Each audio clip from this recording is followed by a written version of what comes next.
पुष्पा 2 का अंत एक बड़े क्लिफहैंगर पर हुआ था, जिसने प्रशंसकों को ये सोचने पर मजबूर कर दिया कि कहानी आगे कैसे बढ़ेगी। कई लोगों को शक था कि तीसरा भाग शायद न बने, क्योंकि निर्देशक सुकुमार की अन्य फिल्में भी लाइनअप में हैं।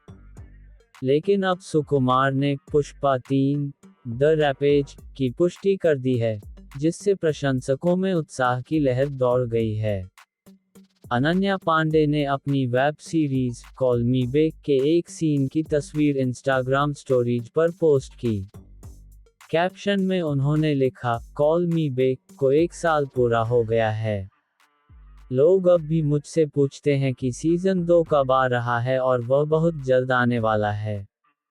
मैं फिर से अपनी शानदार टीम के साथ काम करने और बेकी हील्स पहनने का इंतजार नहीं कर सकती। वह सचमुच सबसे प्यारी लड़की है। अक्षय कुमार को रविवार को मुंबई के जुहू बीच पर देखा गया, जहां वे एक स्वच्छता अभियान में शामिल हुए। उन्होंने कहा, ज्ञान हमें सिखाता है कि स्वच्छता बनाए रखना जरूरी है। हमारे प्रधानमंत्री भी समय समय पर इस पर जोर देते हैं। स्वच्छता केवल सरकार या बीएमसी की जिम्मेदारी नहीं, बल्कि हर नागरिक का कर्तव्य है।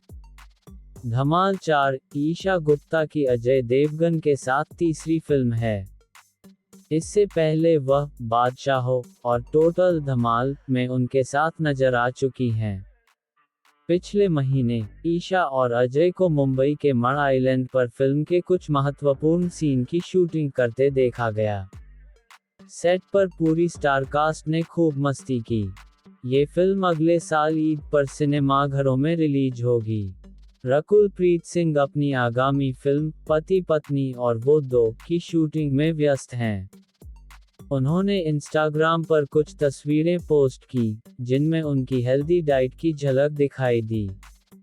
रकुल ने लिखा, बीते कुछ दिनों में मैंने राष्ट्रीय पोषण सप्ताह 1 से 7 सितंबर मनाया। मैंने हर दिन केवल हेल्दी और संतुलित भोजन लिया। कुछ खास नहीं, बस असली और संतुलित भोजन, जो मेरे लिए कारगर है। फिल्म इंस्पेक्टर जैंडे के निर्माता ओम राउत ने सोशल मीडिया पर एक खूबसूरत पल साझा किया, जिसमें असली इंस्पेक्टर मधुकर जैंडे की मुलाकात रियल इंस्पेक्टर जैंडे यानी अभिनेता मनोज वाजपेयी से हुई। राउत ने इंस्टाग्राम पर मुलाकात की तस्वीर पोस्ट की, जो फैंस में चर्चा का विषय बनी हुई है। नीरज चोपड़ा, एक ट्रैक और फील्ड एथलीट, ने भाला फेंक जेवलिन थ्रो में अपनी प्रतिभा से विश्व पटल पर भारत का नाम रोशन किया है। उन्होंने टोक्यो ओलंपिक 2020 में 87.58 मीटर भाला फेंककर स्वर्ण पदक जीता। लोगों के बीच वह गोल्डन बॉय के उपनाम से जाने जाते हैं। मार्च 2022 में उन्हें पद्मश्री से नवाजा गया। कई चुनौतियों को पार कर नीरज ने भारतीय खेल इतिहास में अपना नाम स्वर्णिम अक्षरों में दर्ज कराया। फिल्म हीर एक्सप्रेस में रोमांस के साथ हीर नाम की एक लड़की के सपनों की कहानी दिखाई गई है। ट्रेलर में लीड रोल निभाने वाली दिविता जुनेजा और अभिनेता प्रीत कमानी के बीच रोमांटिक केमिस्ट्री नजर आती है। लेकिन ये फिल्म सिर्फ रोमांस तक सीमित नहीं है, इसमें परिवार और सपनों को पूरा करने की प्रेरणादायक कहानी भी है। आशुतोष राणा और गुलशन ग्रोवर जैसे कलाकार भी इस फिल्म में सकारात्मक किरदारों में नजर आएंगे। आमिर खान इस बार अपने अभिनय या किसी फिल्म के लिए नहीं, बल्कि अपनी गायकी के लिए सुर्खियों में हैं। उनका एक वीडियो वायरल हो रहा है, जिसमें वे सुरों का जादू बिखेरते नजर आ रहे हैं। ये गायकी के दिग्गज सुरेश वाडेकर की म्यूजिक अकादमी के इवेंट का है। इसमें आमिर कैजुअल ड्रेस में एक गायक के साथ राग गुनगुनाते दिख रहे हैं।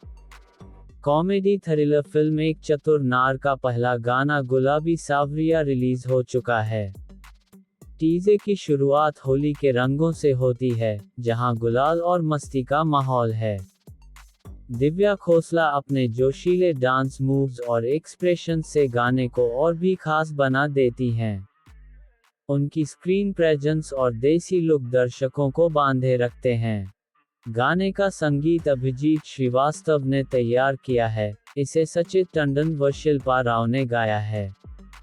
अभिनेत्री श्रद्धा श्रीनाथ की thriller web series the game you never play alone का दूसरा सीजन 2 अक्टूबर से स्ट्रीम होगा।